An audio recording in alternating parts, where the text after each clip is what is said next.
Okay, so if you've seen The Fellowship of the Ring, you definitely remember the part in the movie where they're all running down the stairs, and the stairs are breaking, and they're all jumping over in between the broken stairs, and Gimli is all like, "Nobody tosses a dwarf!" See, in his stubbornness, Gimli didn't want to accept any help to try and make the jump. He wanted to make the jump himself. You don't toss a dwarf, as he said, and sometimes it is okay not to take help, but other times I don't think it's all that wise. In that case, he barely made it. Not the beard! And after reading this article about Amazon ghosting Peter Jackson, that image definitely came to my mind. So this article came out of The Hollywood Reporter, and the title says, Peter Jackson says Amazon's Lord of the Rings TV series ghosted him.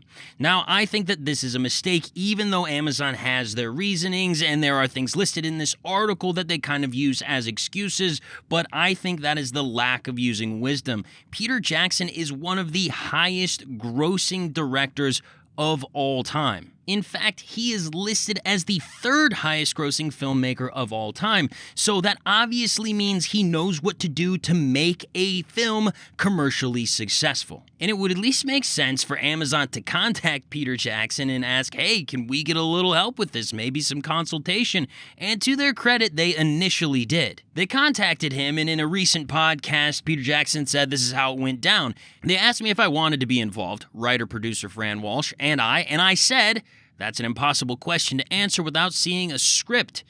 Jackson recalled to Scott Feinberg on the Hollywood Reporter's Awards Chatter podcast. So they said, as soon as we get the first couple of scripts, we'll send them to you, and the scripts never showed up. That's the last thing I heard, which is fine. No complaints at all.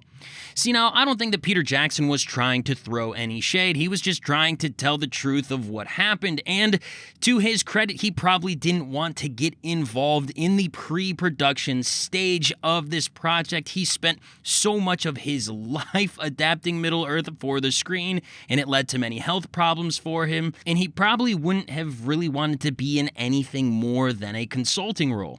Now here I think that Amazon actually gives somewhat of a bogus excuse because they have put nearly $500 million into the first season of this show. If you wanted Jackson involved, use some of that money to hire really good lawyers and figure it out. So this is basically how Amazon Studios decided to respond.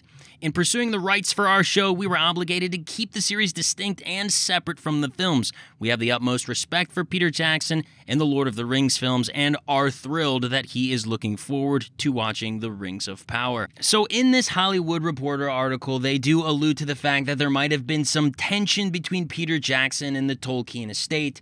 Before Christopher Tolkien passed away, he was quoted in a Le Monde article where he basically critiqued the films that were made by Peter Jackson, saying that they were lacking any beauty and seriousness, and I think that this is somewhat taken out of context. I think that Christopher Tolkien was against the adaptation of The Lord of the Rings into film in the first place from jump, and he probably was never going to like them no matter what. I just don't think he saw it as a viable medium to properly tell his father's stories. Let's be completely honest here. Peter Jackson had a huge reverence for Tolkien. He's quoted over and over again just saying the kindest things about the works that his films are adapted from, but he also had a mind to say that there are certain things that I can't adapt into film.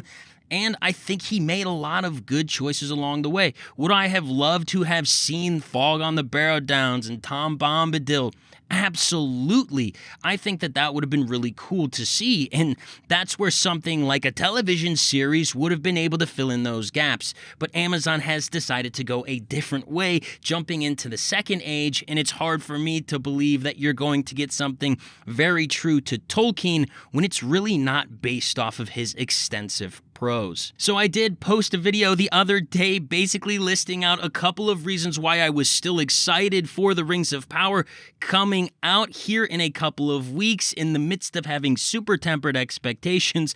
But with articles like this and certain things that you continue to see coming out about this show, His task is now mine. It makes it harder and harder, but I choose to continue to be optimistic. I don't want to let rage or disappointment overcome me.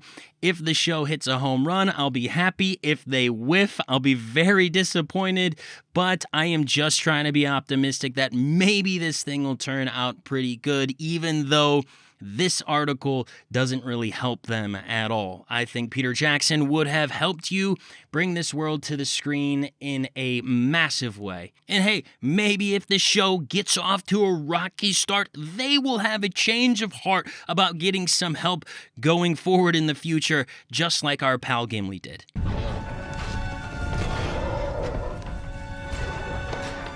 Toss me. What? I cannot jump the distance, you'll have to toss me! Alright, thank you so much for watching to the end. If you enjoyed this video, please give it a thumbs up. And if you want more Lord of the Rings and fantasy-related stuff, you can subscribe to the channel. We'll be talking about it all here on Parallel Quest, as Game of Thrones and Lord of the Rings shows are coming out here very soon. And if you get a chance, check out our podcast of long-form reviews and retrospectives down in the description below. But for now, I'm going to say bye-bye, have a fantastic day, and I'll talk to you next time on Parallel Quest.